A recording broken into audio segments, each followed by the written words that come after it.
শহীদ গাজীর বাংলাদেশ রহম করুন আল্লাহ, রহম করুন আল্লাহ। ও আল্লাহ তোমার পথে শহীদ যারা, ও আল্লাহ তোমার পথে, আল্লাহ তোমার পথে শহীদ যারা, আমরা তাদের বংশধর, তাদের পথে তাদের মতে কবুল করুন আল্লাহ, কবুল করুন আল্লাহ। এই হলি আল্লাহর বাংলাদেশ, এই শহীদ গাজীর বাংলাদেশ রহম করুন আল্লাহ, রহম করুন আল্লাহ। আল্লাহ তোমার পথে শহীদ যারা, আমরা তাদের বংশধর, আমরা তাদের বংশধর, তাদের পথে তাদের মতে কবুল করুন আল্লাহ, কবুল করুন আল্লাহ। এই হলি আল্লাহর বাংলাদেশ, এই শহীদ গাজীর বাংলাদেশ রহম করুন আল্লাহ, রহম করুন আল্লাহ।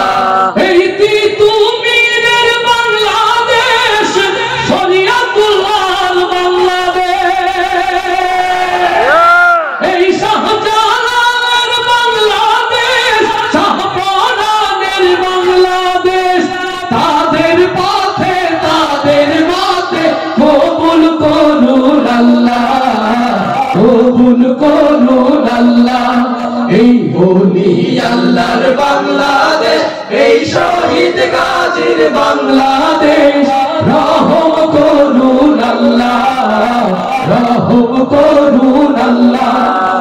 জাগার দেশপ্রেমিক তাওহীদি জনতা বগুড়ার উত্তরাঞ্চলের মাটিতে ঘুমিয়ে আছে হযরত শাহ সুলতান বলখী রহমাতুল্লাহ আলাইহি, দক্ষিণ খুলনা বাগেরহাটের মাটিতে ঘুমিয়ে আছে খাজা খানজাহান রহমাতুল্লাহ আলাইহি। আল্লাহর এই জমিনে প্রত্যেকটি ঘরে দ্বীনের দাওয়াত পৌঁছানোর জন্য, এদেশের স্বাধীনতা সার্বভৌমত্ব রক্ষার জন্য যেমন করে তাওহীদি জনতাকে দিয়ে দাঁড়িয়েছিলেন, আজ বাংলার জমিনে নায়েবে রাসূল দেশপ্রেমিকদের ডাকে সাড়া দিয়ে সকল শত্রুর বিরুদ্ধে যদি লড়তে হয়, আপনারা কি তার জন্য প্রস্তুত আছেন? এই খানজাহানের বাংলাদেশ, বায়েজিদের বাংলাদেশ, এই শেখ ফরিদের বাংলাদেশ, শাহ সুলতানের বাংলাদেশ, তাদের পথে তাদের মতে কবুল করুন আল্লাহ, কবুল করুন আল্লাহ। এই হলি আল্লাহর বাংলাদেশ, এই শহীদ